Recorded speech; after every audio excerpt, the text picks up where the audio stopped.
Charlemagne, sacré Charlemagne. Le rendez-vous scolaire.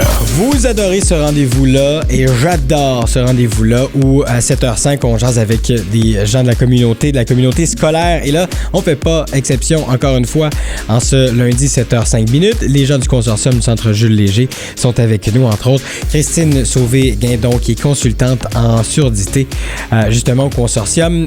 Christine? Bonjour. Salut, bon début de journée, contente de jaser. On parle ce matin de surdité, du programme, et on parle de la clientèle cible, ma chère Christine, ce matin. Mais la surdité, vraiment, c'est découvrir un monde très différent. Si nos apprenants qui ont en soi un problème de cécité et de surdité combinés ensemble, et puis ça leur cause des difficultés d'apprentissage sévères, ou qu'il faut qu'ils apprennent autrement, d'utiliser d'autres sens ou d'autres façons pour être capable de suivre et puis d'apprendre à l'école. Et ces façons-là, Christine, est-ce que ça s'explique à la radio pour que les gens puissent bien comprendre? On va essayer.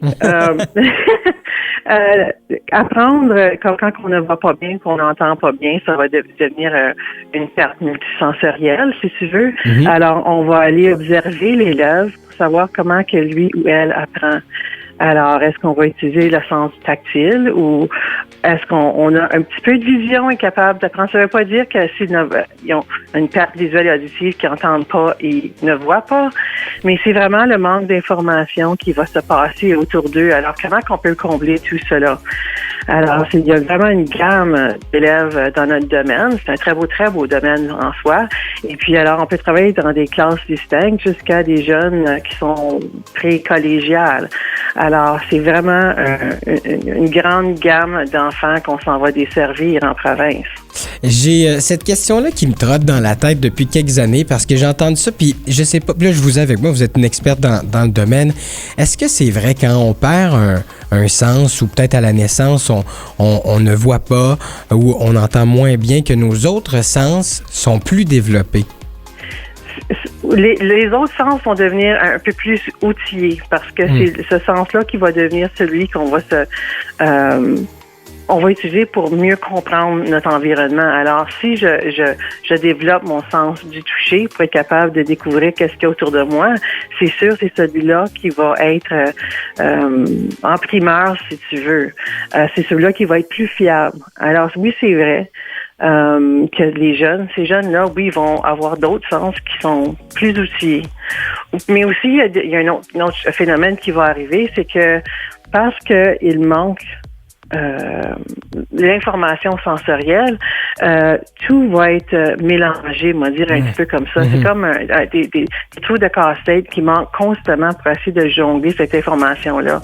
Alors, on va trouver des jeunes qui sont plus hyper vigilants parce qu'ils doivent l'être. Et ça, c'est fatigant, si tu veux, parce qu'ils doivent être tout le temps aux aguets pour essayer de pouvoir combler l'information qui se passe autour d'eux. Alors, si on leur offre pas une routine ou une journée stable pour savoir comment ça va se dérouler, avec qui, puis comment, alors ça, on va leur créer de l'anxiété en soi. Parlez-moi rapidement aussi du travail de collaboration. On avait ça à aborder ce matin.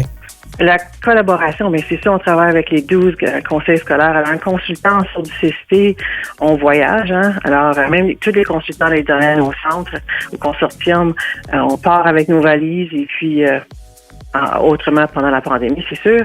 Et puis, on se dirige vers les écoles, les conseils scolaires. On travaille beaucoup aussi avec les parents, avec les organismes communautaires aussi qui œuvrent dans la surdicité. Il y en a en province. Si je vous donne l'exemple d'un de nos anciens qui était au Centre Jules Léger, Steve, il est un adulte maintenant de 33 ans, je crois, qui a une vie, il est avec un partenariat avec Deaf Blind Ontario Services. Et puis, il y a un programme complet qui continue de qu'est-ce qu'on faisait au scolaire. Alors, c'est fameux de le voir. Il était dans un article de journal dernièrement, puis on le voyait patiner, puis il était avec sa mère, puis il y a aussi ses intervenants, c'est ceux qui travaillent avec lui, ses interprétateurs.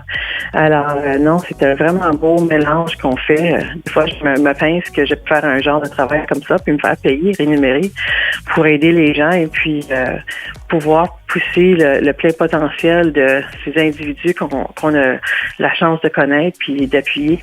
La vraie paye, Christine, ça va sonner cliché, mais c'est sérieusement les réussites de ces élèves-là après le passage au consortium. Absolument, oui, absolument. Christine Sauvé-Guindon, consultante en surdicicité au consortium du Centre Jules Léger. Merci de nous avoir jasé ce matin. On va te retrouver sur uniquefm.ca, ma chère. Merci, bonne journée. Merci, bonne journée à toi.